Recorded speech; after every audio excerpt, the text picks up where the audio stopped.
নমস্কার বন্ধুরা, আমি মৌসুমি কিচেনে আপনাদের স্বাগত। আজকে আমার রেসিপি আলু দিয়ে রুই মাছের তেল চচ্চড়ি।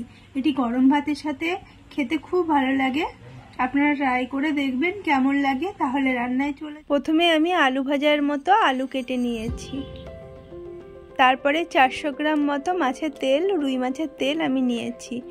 পেঁয়াজ কুচি করে কেটে নিয়েছি, রসুন নিয়েছি। গ্যাসটি অন করে আমি ফ্রাই প্যান বসিয়ে দিয়েছি। ফ্রাই প্যানটি গরম হয়ে গেলে আমি সর্ষের তেল এর মধ্যে দিয়ে দিলাম। তেলটি গরম হয়ে গেছে। এবার দুটো শুকনো লঙ্কা আমি ভেজে নিচ্ছি। রসুন কুচি করে কেটে নিয়েছি, রসুনগুলো আমি হালকা ভেজে নিচ্ছি।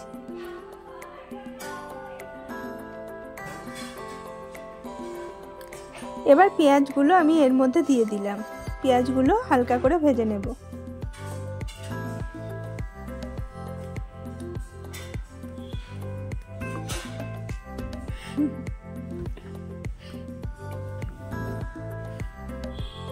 ভালো করে নাড়াচাড়া করে দিচ্ছি। এবার এর মধ্যে 4-5টা মতো কাঁচা লঙ্কা আমি দিয়ে দিলাম। দিয়ে ভালো করে ভেজে নিলাম। এবার মাছের তেলগুলো আমি এর মধ্যে দিয়ে দিচ্ছি।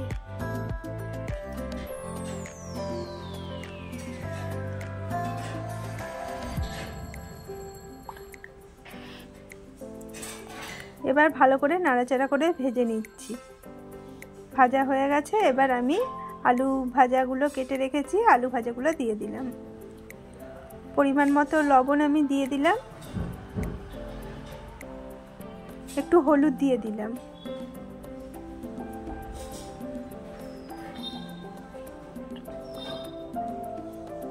একটু লঙ্কার গুঁড়ো দিয়ে দিলাম।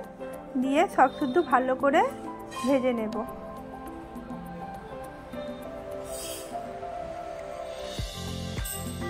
এবার আমি গ্যাসটি একটু কমিয়ে ঢাকনা দিয়ে দিলাম।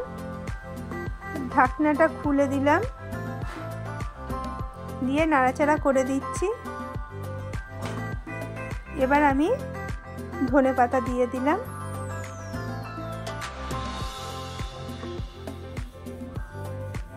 এবার নাড়াচাড়া আমি ভালো করে দিচ্ছি। আলুগুলো আমাদের সেদ্ধ হয়ে গেছে।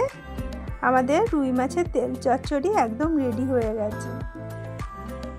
আমার এই রেসিপিটি আপনাদের যদি ভালো লেগে থাকে তাহলে লাইক, কমেন্ট ও শেয়ার করবেন। পাশে থাকা বেল আইকনটি ক্লিক করে দেবেন। আমার চ্যানেলের পাশে থাকবেন, কমেন্ট করবেন, রেসিপিটি ট্রাই করবেন। তাহলে আমার ভালো লাগবে। আপনারা সুস্থ থাকবেন, ভালো থাকবেন। তাহলে আসি। ধন্যবাদ।